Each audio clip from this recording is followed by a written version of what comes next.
Hi guys, and welcome back to Niall Reality with Niall and Thomas. We are going to be looking at Aflevering this of the mold. Did I pronounce that correctly? Yeah, perfect. Yeah, Woo! I'm impressed. See, getting better. So we are a little late posting this one because Thomas has work and I have to wait for subtitles. Took a little bit of time. Thomas is ahead. Thomas has seen episode 7. He knows what's happening. I have no clue. Did you just chicken out of saying the Dutch translation to episode 7? No, 7. Like it's basically the exact same. He has been sworn to secrecy, but he might slip up. So if there are any spoilers, apologies. But Aflevering this is what we're looking at today. Before we get into it, do remember to subscribe to the channel, like this video, and ring the notification bell.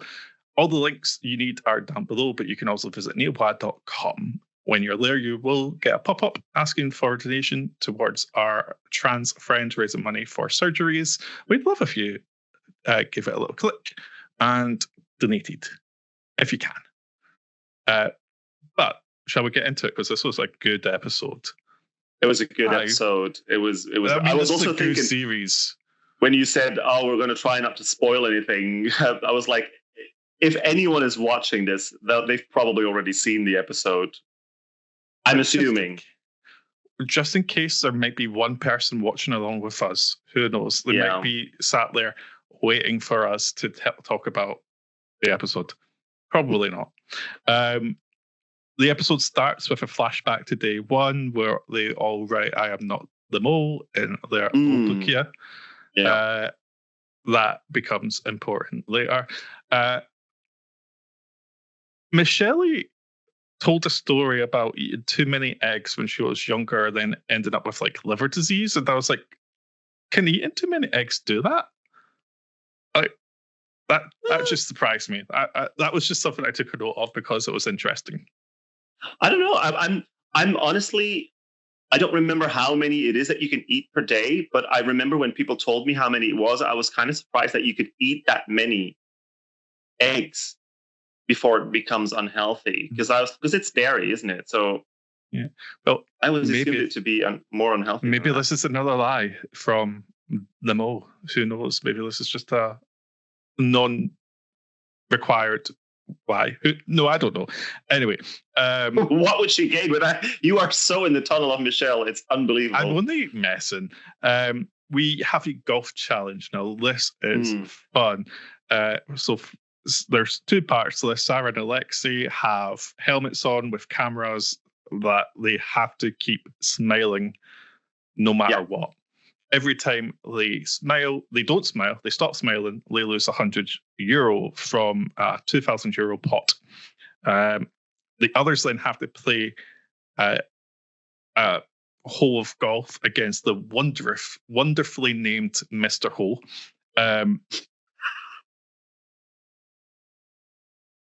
It's just I didn't even think about that name until you said wonderfully named.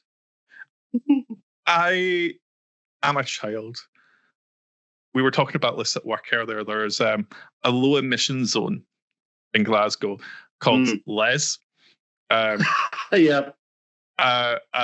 currently they're doing a lot of roadworks, and there's a big sign outside my work that says Les suspended.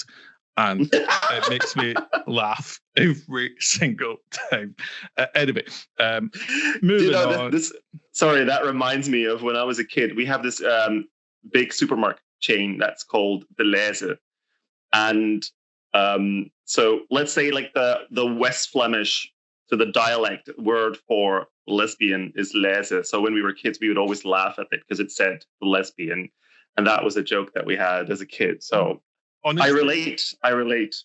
We are children, and that's one of the reasons we get on so well. We're children masquerading in adult spot. That sounds odd. Anyway, back to the challenge. Well, so Mr. Ho is a champion golfer. Yeah. Nimrod, Michelle, and Pedro are not. So they get the chance to win free handicaps. To do this, they get free multiple choice questions, and they have to tell Mr. Holt which ball to shoot. They go running off on their golf cart, trying to figure out the answers that each ball means. If they get a wrong answer, a wax strip that has been attached to Sarah and Alexei will come off. Well, they're still needing to sing. Smile. So, and they do also have to sing. Like, they have a karaoke. So if they get word, and if they get the right word, they get a wrong answer. Okay. There was a lot going on here, a lot of opportunities to stop smiling. Did we notice anything in this challenge before we get into the golfing part, in this part of the challenge, that roused suspicions? I'm trying to remember. I know that this was a week ago for you, Thomas. So I'm asking a lot. I don't. It's not just the fact that it was a week ago. It's just the fact that I've already seen the next episode. So I'm trying to separate the challenges. I remember that Sarah was the only one before. Of course, at the end of the challenge, they tell them how many times they stopped smiling and how much money they potentially lost or won. Before you know all that, I remember watching and thinking Sarah's the only one that really stopped smiling a couple of times. But all three of those times that it was shown on TV was when she was waxed, which seems like a very reasonable reaction. When you're waxed, I probably wouldn't be like, that would be tricky to keep smiling. And I think afterwards you also see that Alexei also stopped smiling the moment the wax, the strip comes off. So that doesn't really seem very suspicious to me. There was one moment where they were just talking or they were singing one of those songs. And then I remember Alexei saying to Sarah, "Hey, don't forget to smile. Don't forget to smile." That could be a sabotage. But then I thought, how easy is it to forget to smile? Yeah. Like, have you tried smiling for hours on end? Like, that would hurt your muscle shape. I mean, I think we would struggle to smile for like more than 2 minutes in a row, to be honest. Like, it would hurt. I do want to talk about Sarah, and we will get onto this later on in the episode. But I wrote down, this smile thing seems really sensitive. Some of Sarah's were nothing. Can you actually blame? So I was like, what's going on here? And that might, and we will come back to that later on. There's a couple of things. I felt like they didn't go for armpit being the most sensitive part to be waxed. I felt like that was fairly obvious. So what were the choices? Armpit, stomach, stomach, shin. What else? Shin was one. Eyebrow was one. I can't remember the other, but I just felt like armpit out of those options felt fairly obvious. Yeah, Michelle you can sort of tell, like, when you touch the skin on your armpit or your stomach, you can sort of tell that this is very ticklish. It's very thin skin, so that seems quite obvious that would be the most painful. You're going to accuse me of tunnel vision, but these are a couple of things I noticed. Miss Shelley was struggling with the arrow, and when she hit one, it was one that they already knew was wrong. So it felt. I mean, she could just have been struggling with the arrow. I'm blanking a little bit now about what was the arrow. They had to use an arrow to reveal the answers. Right. Yeah. She was struggling a little bit on that. That could just be that it was difficult. I would be terrible at it. Yeah, same. The other thing was they had sort of agreed on a correct answer at one point. And Michelle Lynn tried to convince them it was wrong. Even though she was part of agreeing on it. She did that several times, not necessarily changing an answer that they had already agreed on, but she did push into the direction of wrong answers a couple of times.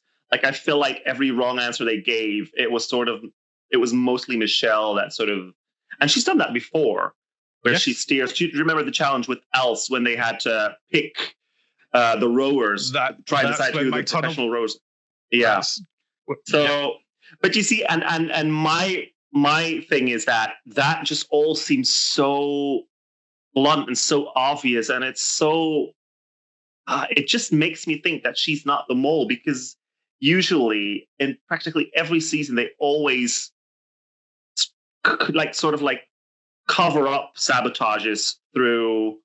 They never show like a full-on sabotage where someone says something wrong and things go wrong. It's usually you can see something going wrong, and it's usually afterwards at the end of the series where you see how it actually exactly went wrong. So I think she's suspicious. She really is, but it just seems too obvious for me. Okay, so they then get the handicaps. They choose the huge club, which so they get two, right? They get two. They choose the huge club, which is hilarious to watch, and they get the upside down goggles, which also quite funny because Mr. Ho gets a little bit lost and can't find his ball. What did you think here at the golfing? Because obviously they didn't win the 2,000 euro because they were missed by one shot, but there were some questionable shots going on, I feel, from everyone,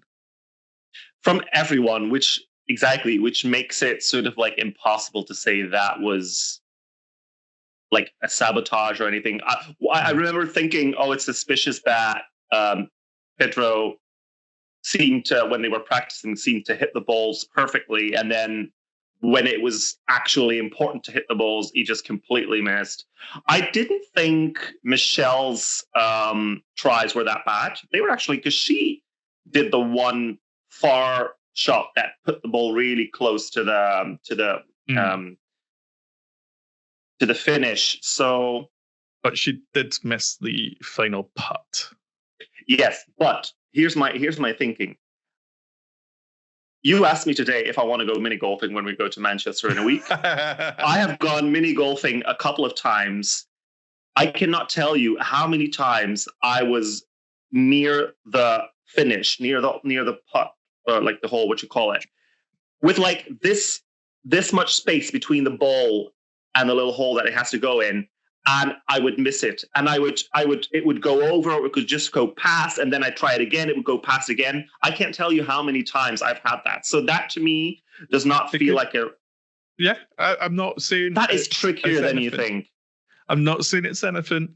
I'm just saying that at the time I wrote down, I swear to God, if Michelle misses this, and then immediately followed by what the fuck. Yeah, but that's what. It's happened. Just funny that you're trying to say anything to make me suspect Michelle, and I'm trying to say anything to make you not suspect Michelle. It's not. I will always suspect her. Yes, I've got a bit tunnel vision, but I'm not like 100% certain. I'm just pretty sure. I would be. I mean, I know you can never be this episode, but you can never be sure. But like, she just. I can't unsee it. That's sort of the thing. They then get invited to dinner, but there's only room at the table for 4 of them. Pedro sacrifices himself to go without food. Now, I wrote, is he going to end up in the right place at the right time? Once again, thanks to this. And we will discuss that after the dinner challenge, because it wasn't just dinner, it was a challenge. So they each had a meal that weighed 400 grams, and they had to eat half of it. They had 20 grams either side, so if the leftover amount weighed between 180 and 220, they would get 500 euros each. Yeah. Sarah was the only one who managed this with an impressive 195 grams. Like, I just was in shock at how good that was. Yeah.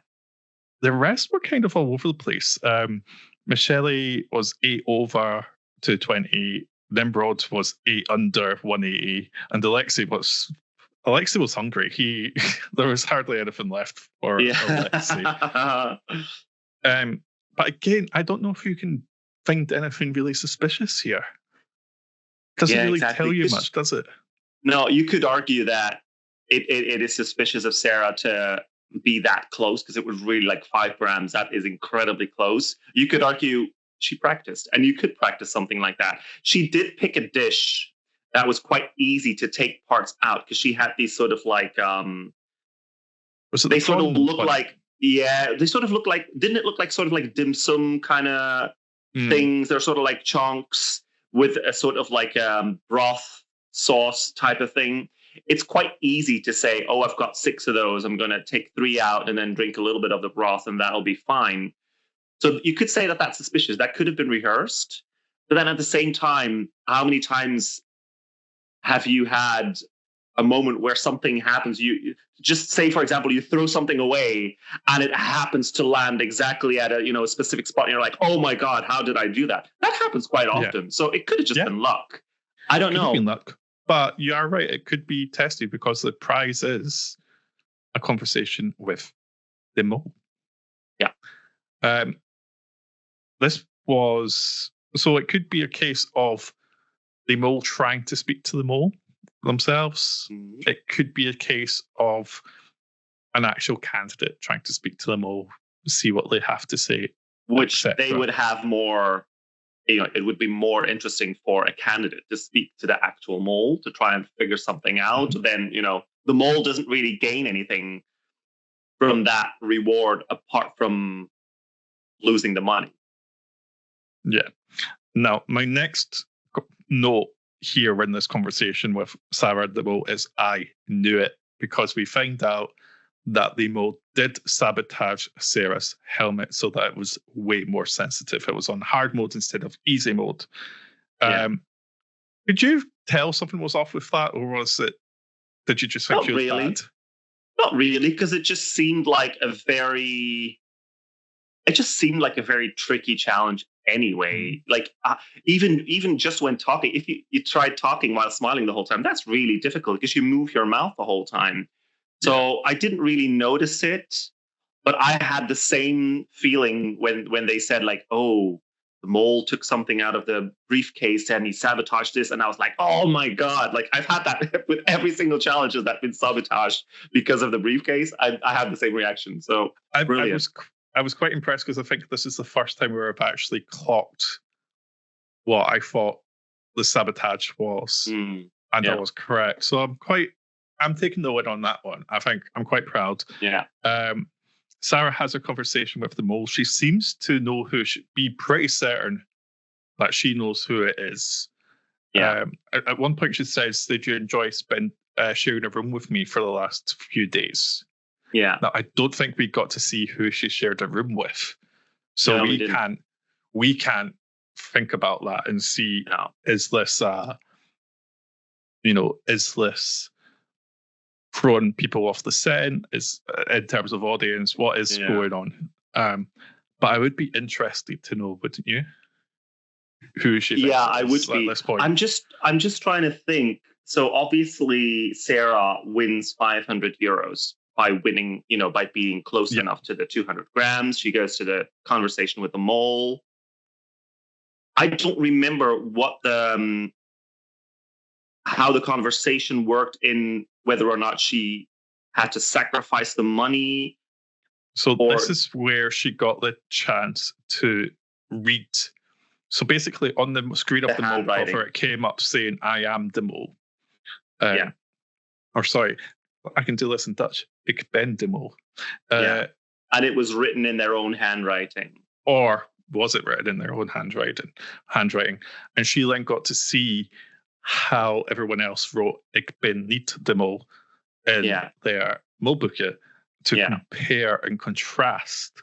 Now, this was interesting, and in a way, she sort of threw away €350 in the end.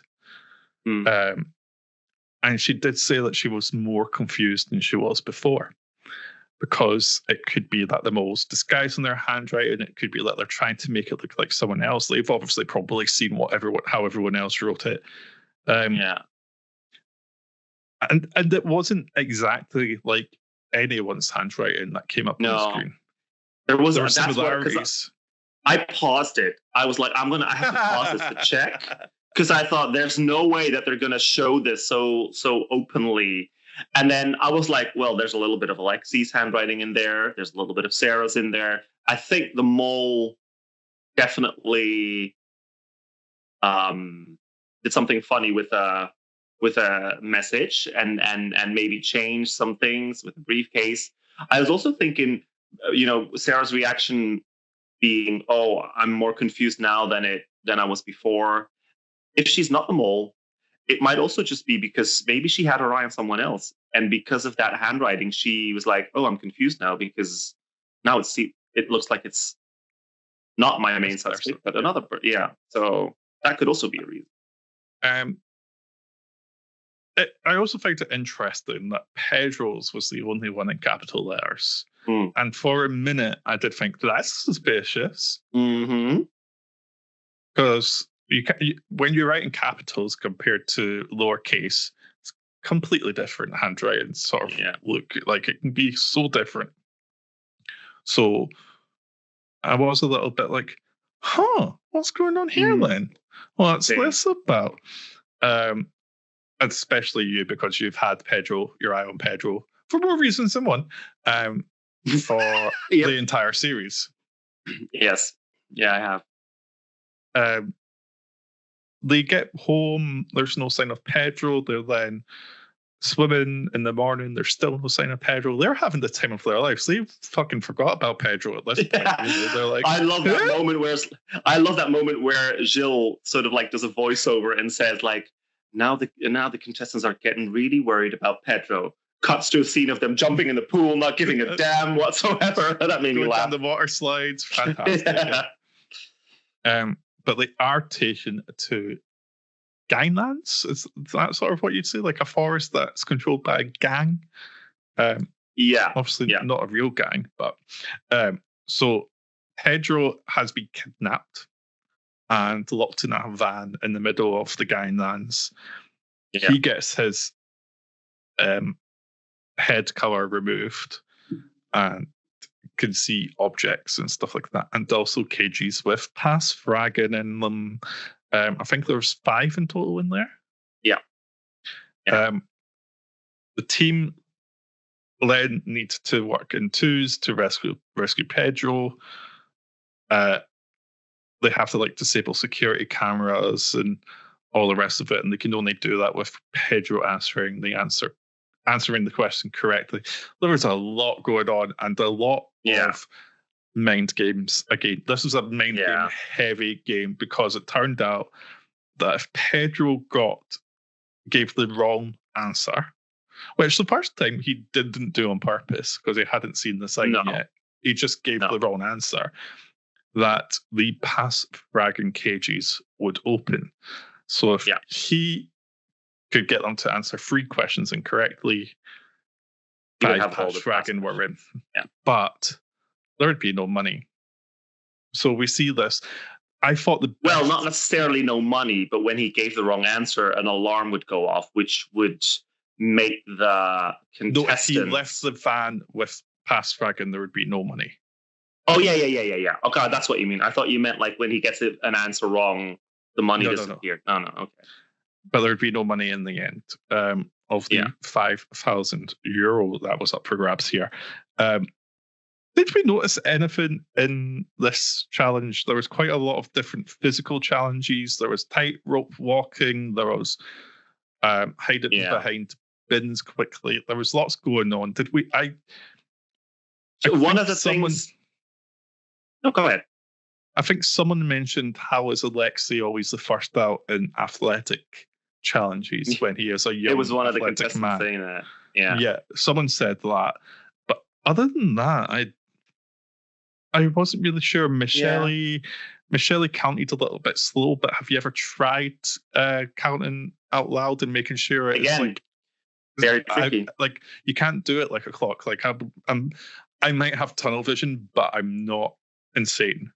No, I'm not expecting these people to be able to go 1, 2 in perfect time. No. Actually, I remember when I was a kid, we had this sort of like a carnival thing in school, and during the feast, they did this challenge. We were all in the gymnasium and everybody had to stand up and count to 60, like 60 seconds. And then you had to sit down, and the person that got the closest to the actual 60 seconds would win something. I can't remember what.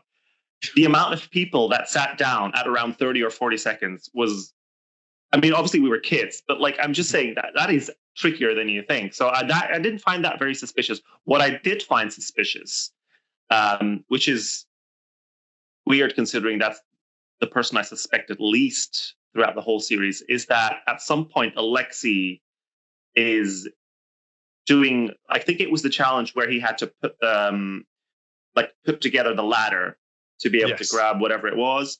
And so he's trying to fix the ladder. Michelle is counting to 11. I think they sort of like, yes, I think they sort of like figured out it's around for about 11 seconds you have free game, and then the camera sees you, so you have to be out of the way. She was at 9, and Alexei was still trying to do the things. And I'm like, there's no way you're going to get out in time. Lo and behold, they get spotted on the camera. The alarm goes off. They find them. Alexei gets shot and is out of the game. And I thought, well, that's a bit suspicious. So that to me was definitely, and then he tried to, at the end of the episode, he tried to blame it on Michelle, saying, oh, she counted slowly. I'm like, even if she counted slowly, she was at 9 out of 11 seconds, and you were still not running away. You should have been gone at around 7 or 8, at least, to be out of view of the camera. So that was, there was some suspicion there. The next, so let's go to Nimrod and Sarah get to Pedro, but they are told about the pass fragging and the fact they'll get no money. They can sacrifice the pass fragging and get 2,000 euros still.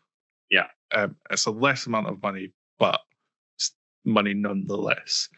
Yeah. Now, this is where we're getting to negotiation territory, honey. Like, there was so much going on. Yeah. So, like, who did you think was in? Because I had this discussion with my colleague. Like, who's in control then and there? Because you have Pedro with 5 pass questions in his hands.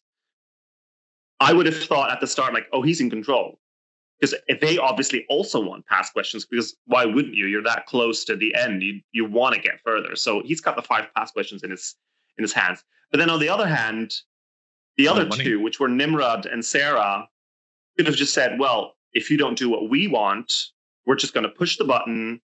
Pass questions are gone. We get the money, and we all have nothing, and it's fair. So who did you think was most in control there? I mean, there was one point when Sarah was, so then Pedro had said, I'll give you 1 each and I'll have the other 3. Yeah. And Sarah was quite like, no, we get 2 each, you get 1. Yeah. And I was like, oh, she's playing a tough game here. And I was like, oh, she is in control of this. She's going to get what she wants, or they're going to be gone. Like, I thought genuinely she was in a good place. And then they come back and they've gone with what Pedro wanted in the first place. Yeah. No money. He's got free pass fragging. And they've each got 1. Nimrod and Sarah each have 1. And Michelle and Alexei have 0. I thought it was a weird deal. Same. And you know that I've found Sarah suspicious for the last couple of weeks already. She not necessarily my main suspect, but I found her very suspicious. And here's the thing. That was a weird deal. Because I would have thought the fair thing would have been to get the money, no pass questions for anyone. That's fair. Everyone has if you are certain enough of who the mole is, then you should be able to get through the quiz and go to the next round. The fact that they didn't demand for 2 pass questions each and just sort of like agreed with Pedro, I found that suspicious. And who was the one that said, oh, well, it's not really worth the 2,000 euros? Who was the one that made the money go away? It was Sarah. It was Sarah. Yeah. And that's why I think that she's suspicious, because her sabotages, if she is the mole, are a lot more subtle. There's no obvious thing that you can blame her for. Like, sure, you can say like, oh, well, she agreed, but anyone would have agreed to get some pass questions at any point, whether it's 1, 2, or 3. If you've got pass questions, you've got a step forward to the rest of them. So anyone would have agreed. So it's not super suspicious, but it's suspicious enough. Mm-hmm. Right. So they tell this to the guys, and Michelle gets really emotional. And I can't tell if this was tunnel vision, or if it was real, if it was acting. I couldn't tell what was going on. Like, I was confused in that moment. It seemed genuine to me. But it would also be very convenient timing to begin to be upset by that. To make it look like, oh my God, I got through despite not having past fragments. I thought I was gone, etc. Yeah, it's sort of like, but I can understand her being upset when you realize I'm going into this elimination with massive 3 people out of 5, that have a massive advantage. So I have a massive disadvantage. There's, at that point, you're sort of like, even I was like, well, either Alexi or Michelle is going to leave because the others have past questions, like, So that seemed genuine to me, but it could just be acting. Who knows? So then we go to elimination. We see them do their questions. They're doubting everything, talking about what doubts they might have. We first find out Michelle is safe. Again, she had a big shocked face on her. Is that convenient? Is that genuine? Who knows? Oh, we don't. It could be both. Also, she could have been shocked. No, she wouldn't be if she was the mole. Sorry, I'm just remembering how this game works. And then we find out Alexi is also safe. So the 2 with no past dragon are safe. Were you shocked at that moment, or were you like, well, Sarah and Nimrod only have 1 each, so it's a good possibility that one of. What were you thinking? One of them, I wasn't really shocked, but I was kind of surprised. I did then think it's either going to be Nimrod or Sarah out now, because they've only got 1 each. But and the thing is, you don't know until the very last reunion episode how well everyone did on the tests each week. So we've had seasons where there's 4 left. The last contestant is eliminated before the final, and you can see the other 3 going, he's eliminated? This was my mole. So they all were thinking about the same person, and they were just all wrong. So it could be, it could be very close. Or maybe whoever is eliminated did so badly on the test that even past questions don't help. Well, you just never know. In this situation, the past dragons did not help, because despite having 3 exemptions, Pedro was eliminated. What was your reaction to this? Because you had been suspicious of him since day dot. And I mean, the whole country was, according to you, Cafe de Mole. He was the main suspect for weeks. It's always been Pedro number 1, Michelle number 2 for a couple of weeks now. So I was really in shock. And this is, again, I should have known from the fact that it was so obvious to everyone that he was the mole. That's just editing for you. That's just everything that he did wrong. They showed. They could, if you catch the actual mole doing a sabotage in editing, they could choose not to air it and focus on other stuff.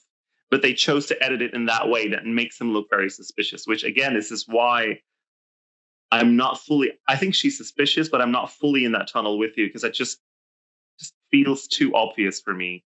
That's fair.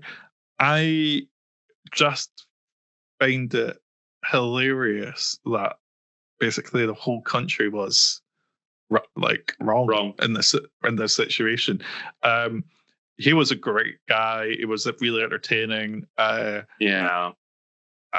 Even in this episode, the way he was hiding onto the back of the golf cart at one point, I laughed my arse off.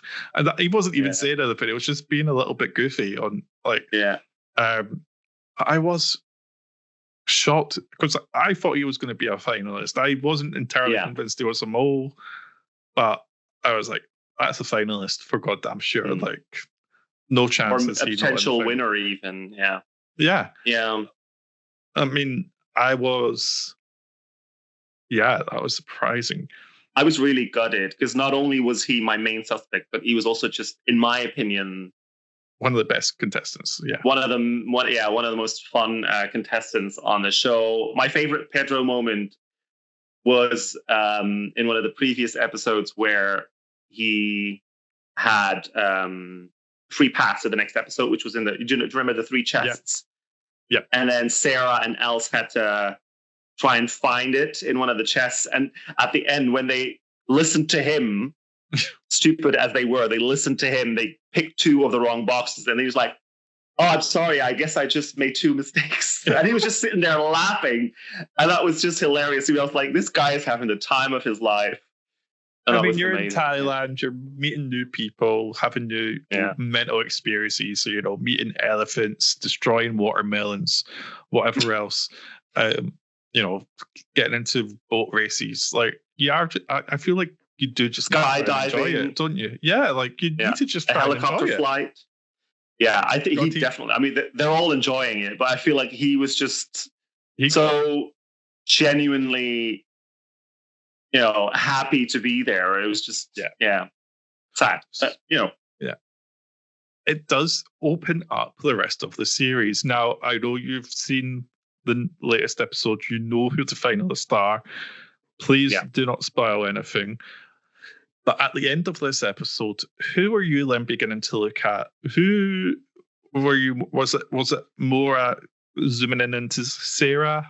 Was there a little bit more of maybe it could be Michelle moment, or what was going on? Well, here's the thing: I have never not found Michelle suspicious. I've always thought she was suspicious. I've always had her somewhat in my top 3. For me, not only during this episode that we're now discussing, but also the previous one, for me, it was Pedro, Sarah, Michelle. After this episode 6, it's still very much Sarah number 1, Michelle number 2. And then Nimrod and Alexei are both kind of like, Alexei to me just seems very, I don't know. I'd be really shocked if it's him. If it's Alexei, I would be like, what the hell? If it's Nimrod, I'd be like, okay. I'd also be shocked, but at the same time, I'd also be like, okay, there has been some suspicious things. Yeah. If it's Sarah, I'll be like, yes. And if it's Michelle, I'll be like, okay, fair enough. She was suspicious. So, what do you remember? What the Café de Mol poll was after this episode? Do you mean the result of the public vote? Yeah. Michelle number 1, Sarah number 2, Nimrod 3rd, and Alexei 4th. Okay, so sort of following a mixture of our thinking then. Yeah. Okay. Yeah. But I can say it was quite a difference between Michelle and Sarah. The amount of people thinking. So, yeah. It was very clearly those 2 at the top, but there was still a big gap between Michelle and Sarah. Interesting. Now, hopefully I'll be able to catch up on the next episode very, very soon. And we'll be back. But it's really difficult because it's difficult to be like, what ideas do you have? Because I'm stuck on Michelle. It's Michelle. Sarah is suspicious for sure. No denying it. And it's in a more subtle way. And I have said from the start that I think it could probably be a woman. Or I've said for 3 weeks now that I think it's a woman. Yeah. After that Pedro was eliminated, I thought the same thing. He's probably going to be one of the women. Yeah. So I would love it to be Michelle. I would so love to be right. But I'm not sure. Just need to wait and see. Who do you think are going to be the 3 finalists? So obviously you think Michelle is the mole. So I'm guessing you have Michelle in the final. But who are the other two for you? I feel like it's going to be Nimrod and Sarah. Okay.